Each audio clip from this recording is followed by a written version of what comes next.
Hello and welcome to Mike's Garage. If you've subscribed to our video channel, thank you very much. If you haven't, please do. When you do, be sure and tap on the little notification bell. And if you tap the little like button, we appreciate that too. My buddy Jim and I are here and we're working on Jim's Fatboy. We've been working on it for a while. We're still taking it apart. We're trying to show the way it comes apart, what to look for, what to be careful of, and let's get on with it instead of talking about it. Right on. Now, while nobody was looking, I took the rear cylinder off, and I'll have to tell you, when you're in a soft-tail frame, be it a Fatboy, a soft-tail custom, or a Heritage, Evolution bike, getting this rear cylinder off is not a walk in the park. When you pull it off, you'll have to jiggle it around a little bit to get it off. You'll have to get the piston down a little lower once you get it out of the cylinder. And again, it's not a walk in the park, but it's not impossible. Anyone can do it. You just got to jiggle it around till you get it at the right angle and it comes right off. Because you're trying to lift it up enough and get it off of these four studs. So what we're going to do now is we're going to pull the front cylinder, seeing as how the rear one is off. And what Jim's going to do is I'm going to lift this cylinder and he's going to stuff rags under it. The reason you stuff rags under it is because when you pull the cylinder off, if you have any broken rings or maybe a snap ring that gets loose and flies across the room, flying across the room is fine. Falling into the motor is not. So that's why when I pick this cylinder up, Jim is going to stuff rags around the rod and down here in the case. One of the other methods of doing it is to lift the cylinder and piston both up, lift the cylinder off far enough to get the snap ring out and the wrist pin out, and then take the cylinder and piston off as one piece. A lot of people do it that way. Nothing wrong with that way. It's probably even a good way to do it. I do it this way. Well, these are the tools that held the cylinders down for a while.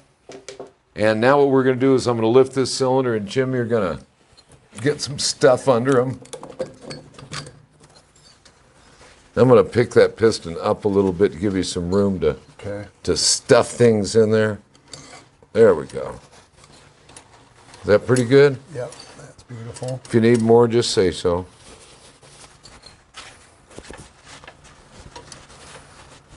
Now, when you're stuffing rags under here, what you want the rags to do is to hang out over the case. If they hang out over the case, then anything that falls will fall out rather than in, which is the big deal. Is that good on that side? Or Yeah, it's pretty good. This looks good. Okay. Okay, I'm going to pull this cylinder off now.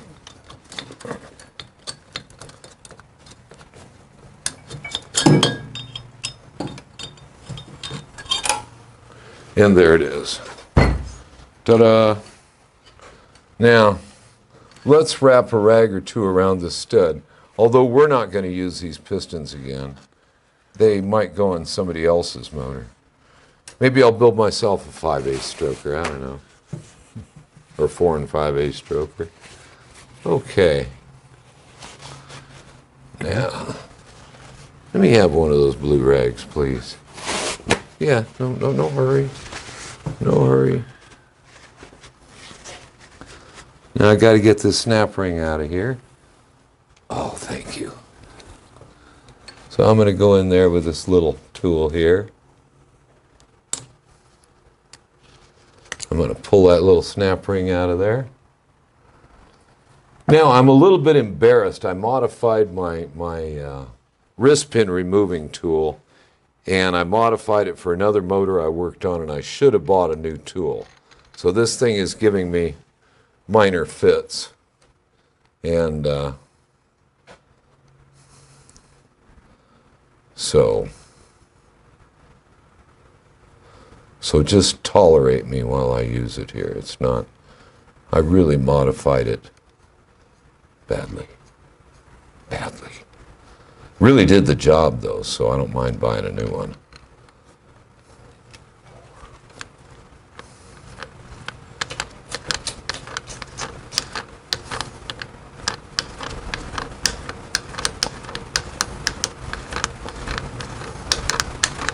And here we go. Is that centered in that wrist pin there, Jim?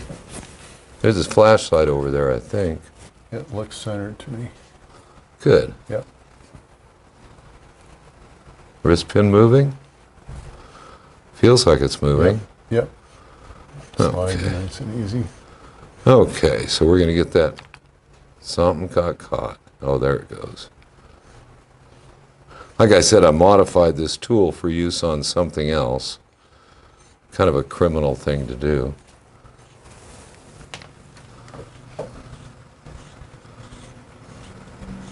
I think we're out, to tell you the truth.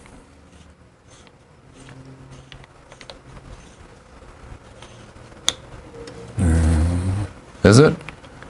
Ready to come off? Not quite. I think it is. I think you're just hitting on the tool. Oh, okay.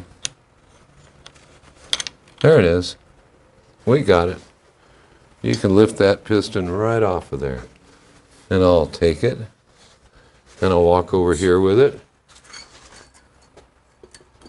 This is a beautiful piston.